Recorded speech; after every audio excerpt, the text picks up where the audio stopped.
ഹായ്ഡാ എബിഡി സാറാണേ. നമ്മൾ പല ഗെയിംസിലാണെങ്കിലൊക്കെ നമ്മൾ പല ആളുകളെയും ആരാധിക്കുന്നുണ്ട് അല്ലേ. ഇപ്പോൾ നമ്മൾ ഫുട്ബോളിൻ്റെ കേസ് എടുക്കുകയാണെങ്കിലും ക്രിക്കറ്റിൻ്റെ കേസ് എടുക്കുകയാണെങ്കിലും ചെസ്സിലൊക്കെ ഇവരൊക്കെ നമ്മൾ ആരാധിക്കാനുള്ള കാരണം ആ ഒരു പ്രോ ലെവലിലേക്ക് അവരെത്തിയതുകൊണ്ടാണ്. അവരെന്തുകൊണ്ടായിരിക്കും ഈ ഒരു ലെവലിലേക്ക് എത്തിയെന്ന് ചോദിക്കുകയാണെങ്കിൽ ഒബ്വിയസ്ലി അവരുടെ ഡെഡിക്കേഷനും ഹാർഡ് വർക്കും തന്നെയാണ് അവർ ആ ഒരു ലെവലിലേക്ക് എത്തിക്കുന്നത്. ഇതുപോലെ തന്നെ നിങ്ങൾക്ക് ഇഷ്ടപ്പെടുന്ന പല സബ്ജക്റ്റുകൾ ഉണ്ടാവാം.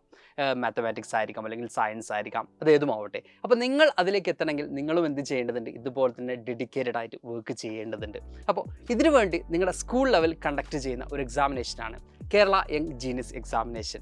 ഈ ഒരു എക്സാമിനേഷൻ്റെ പ്രത്യേകത എന്ന് പറയുന്നത്, ഇപ്പോൾ എന്നെ കേട്ടുകൊണ്ടിരിക്കുന്ന കുട്ടികൾ 9 CBSE മക്കളാണ്. അപ്പോൾ നിങ്ങൾ പ്രിപ്പയർ ചെയ്യേണ്ടത് നമ്മുടെ 8th CBSE നമ്മൾ പഠിച്ചിരുന്ന ടോപ്പിക്കുകളുണ്ട് അല്ലേ. അതിലും എക്സാമിനേഷന് വന്നിട്ടുള്ള പേപ്പേഴ്സും അതിനൊക്കെ ബേസ് ചെയ്തിട്ടുള്ള ഒരു മെറ്റീരിയലാണ് മക്കൾ എന്ത് ചെയ്യുന്നത്, പ്രിപ്പയർ ചെയ്യേണ്ടതായിട്ട് വരുന്നത്. ഈ ഒരു എക്സാമിനേഷൻ്റെ പ്രത്യേകത എന്ന് പറയുന്നത്, നിങ്ങൾ ഈ 3 ലെവലുകളിലൂടെയാണ് ഈ ഒരു എക്സാമിനേഷൻ കണ്ടക്ട് ചെയ്യുന്നത്. ഇതിൽ അവസാനമായിരിക്കും വിന്നറെ ഡിക്ലെയർ ചെയ്യുന്നത്. ഈ 3 ലെവലുകളിലൂടെ നല്ല കിടിലൻ ക്വസ്റ്റ്യൻ പേപ്പറിലൂടെയാണ് നിങ്ങൾ മുമ്പോട്ട് പോകുന്നത്. ഡിഫറെൻ്റ് ആയിട്ടുള്ള ക്വസ്റ്റ്യൻസ് നിങ്ങൾ പഠിക്കുന്നു. അതിലൂടെ നിങ്ങൾക്ക് അതത് സബ്ജക്റ്റുകളിലുള്ള നോളജ് നിങ്ങൾക്ക് മനസ്സിലാക്കാനും എത്രത്തോളം പ്രോ ആയി നിങ്ങളെന്നും എത്രത്തോളം നിങ്ങൾക്ക് പഠിക്കാനുണ്ട് എന്നും നിങ്ങൾക്ക് എന്ത് ചെയ്യാൻ പറ്റും, അതിലൂടെ മനസ്സിലാക്കാൻ പറ്റും. ഇനി നമുക്ക് ഓരോ ഘട്ടങ്ങൾ എങ്ങനെയാണുള്ളത് നമുക്ക് ചെക്ക് ചെയ്യാം. അതിൽ നമ്മുടെ ഫസ്റ്റ് സ്റ്റേജ് എന്ന് പറയുന്നത് നമ്മുടെ സ്കൂൾ ലെവലായിരിക്കും എക്സാമിനേഷൻ കണ്ടക്ട് ചെയ്യുന്നത്. ആ സ്കൂളിൽ ഈ പറയുന്ന പോലെ തന്നെ MCQ കൈൻഡ് ഓഫ് ക്വസ്റ്റ്യൻസ് ആയിരിക്കും, അല്ലെങ്കിൽ ഒബ്ജക്റ്റീവ് ടൈപ്പ് ഓഫ് ക്വസ്റ്റ്യൻസ് ആയിരിക്കും സ്കൂൾ ലെവൽ മക്കൾ എന്ത് ചെയ്യേണ്ടി വരിക, അറ്റൻഡ് ചെയ്യേണ്ടി വരിക. ദെൻ നെക്സ്റ്റ് സ്റ്റേജ് എന്ന് പറയുന്നത് ഡിസ്ട്രിക്ട് ലെവലാണ്. ഇവിടെ നമുക്ക് എന്താണ്, ഒബ്ജക്റ്റീവ് ടൈപ്പ് ഓഫ് ക്വസ്റ്റ്യൻസ് തന്നെയാണ് എന്ത് ചെയ്യേണ്ടി വരിക, അറ്റൻഡ് ചെയ്യേണ്ടി വരിക. ഡിസ്ട്രിക്ട് ലെവലിൽ നമ്മൾ നോക്കുന്ന സമയത്ത് 3 സോണുകളായിട്ടാണ് ഡിവൈഡ് ചെയ്തിട്ടുള്ളത്.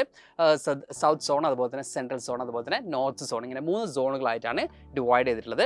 ഇവിടെ വിന്നറായിട്ട് വരുന്ന ആളുകൾ 3rd ലെവലിലേക്ക് എന്ത് ചെയ്യാണ്, കടന്നു പോവുകയാണ് ചെയ്യുന്നത്. 3rd ലെവൽ എന്ന് പറയുമ്പോൾ നമുക്ക് സ്റ്റേറ്റ് ലെവലാണ് എക്സാമിനേഷൻസ് കണ്ടക്ട് ചെയ്യുക. സ്റ്റേറ്റ് ലെവൽ എത്തുമ്പോൾ ലിറ്റിൽ ഡിഫറൻസസ് ഉണ്ട്. ഇതുവരെ നമ്മൾ ഒബ്ജക്റ്റീവ് ടൈപ്പ് ഓഫ് ക്വസ്റ്റ്യൻസ് ആണ് പഠിച്ചത് അല്ലെങ്കിൽ ആൻസർ ചെയ്തിരുന്നതെങ്കിൽ സ്റ്റേറ്റ് ലെവൽ എത്തുമ്പോൾ സബ്ജക്റ്റീവ് ടൈപ്പ് ആയിട്ടുള്ള ക്വസ്റ്റ്യൻസ് ആയിരിക്കും കുറച്ചും കൂടി ഡീറ്റെയിൽഡ് ആയിട്ട് മക്കൾ എന്ത് ചെയ്യേണ്ടി വരും, ആൻസർ ചെയ്യേണ്ടി വരും. ഈ എക്സാമിനേഷൻ കഴിയുന്നതോടുകൂടി ഒരു ടാസ്ക് കൂടി മക്കൾക്കുണ്ട്. അടുത്ത ടാസ്ക് എന്ന് പറഞ്ഞാൽ വളരെ രസകരമായിട്ടുള്ള ടാസ്ക്കാണ്. കാരണം ഒരു വൈവയാണ്. വൈവ എന്ന് പറയുമ്പോൾ മക്കൾ ആരും പേടിക്കേണ്ടെന്ന് ആവശ്യമില്ല. ഒരു ഇൻ്റർവ്യൂ കൈൻഡ് ഓഫ് മെത്തേഡാണ്. ഓക്കെ, നിങ്ങൾ പഠിച്ച സബ്ജക്ട്, നിങ്ങൾ അതുവരെ ക്വസ്റ്റ്യൻ അല്ലെങ്കിൽ നിങ്ങൾ അറ്റൻഡ് ചെയ്ത ക്വസ്റ്റ്യൻസിൻ്റെയൊക്കെ നിങ്ങളുടെ സബ്ജക്ട് നോളജ് ഒക്കെയാണുള്ള ഒരു ഇൻ്റർവ്യൂ ആണ് ഈ വൈവ എന്ന് പറയുന്നത്.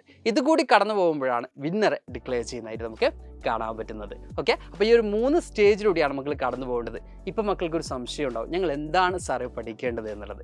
അതെ, നിങ്ങളിപ്പോൾ 9ാം ക്ലാസ്സിൽ പഠിക്കുന്ന മക്കളാണ്. നിങ്ങൾ പഠിക്കേണ്ടത് നിങ്ങൾ 8ാം ക്ലാസ്സിൽ പഠിച്ച സിലബസ് ആണ് നിങ്ങൾ എന്ത് ചെയ്യുന്നത്, പഠിക്കേണ്ടത്. ദെൻ 3rd ലെവൽ എത്തുമ്പോൾ നിങ്ങളുടെ 9ാം ക്ലാസ്സിൽ നിങ്ങളുടെ ഫസ്റ്റ് ടേമിൽ എത്തിയിട്ടുള്ള കാര്യങ്ങൾ കൂടി എന്ത് ചെയ്യേണ്ടതുണ്ട്, പഠിച്ച് എടുക്കേണ്ടതുണ്ടാ. അപ്പോൾ ഈ ഒരു എക്സാമിനേഷനുള്ള ബെനിഫിറ്റ് എന്താണ് എന്നുള്ളതായിരിക്കും മക്കളെ നെക്സ്റ്റ് ഒരു സംശയം എന്ന് പറയുന്നത്.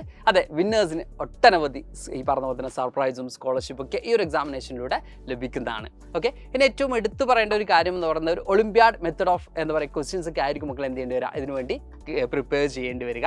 ഇത് നിങ്ങളുടെ സ്കൂൾ ലെവലാണ് കണ്ടക്ട് ചെയ്യുന്നത്. മസ്റ്റ് ആയിട്ട് മക്കൾ എന്ത് ചെയ്യുക, എക്സാമിനേഷൻ അറ്റൻഡ് ചെയ്യുക. നിങ്ങളുടെ ഒരു ലെവൽ അല്ലെങ്കിൽ സബ്ജക്റ്റിലുള്ള നിങ്ങളുടെ ഒരു നോളജ് എന്ത് ചെയ്യുക മക്കളെ പ്രൂവ് ചെയ്യുക. അപ്പോൾ എല്ലാ